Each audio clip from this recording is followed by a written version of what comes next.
Hi guys, welcome back to SMV Madina catering. ఈరోజు ఆకవీళ్ళు వంట అయితే చేయాలండి. వెళ్ళేటప్పుడు దారిలో పరిస్థితి అయితే ఇదండి.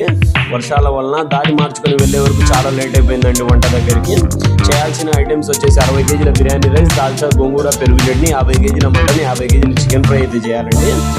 వెళ్ళగానే కట్టెలు పోయి పెడదామని చూసామండి. అస్సలు అయితే స్కోప్ లేదు. విపరీతమైన ఒకటే వర్షము. దాని వలన గ్యాస్ పొయ్యి మీద మొత్తం ఐటమ్ చేయడానికి రెడీ అయిపోయాను. బిర్యానీ రైస్ 2 డబ్రాల్లో అయితే వేసానండి. 30 కేజీలు లెక్క. ఫస్ట్ అండ్ 5 చాలా అంటే చాలా బాగా వచ్చింది. ఈ గ్యాప్లో గోంగూర కూడా కొట్టేశానండి. అయిన ఐటమ్ అయిన విధంగా లోపలికి తీసుకెళ్ళిపోతున్నారు కస్టమర్స్ మాత్రం.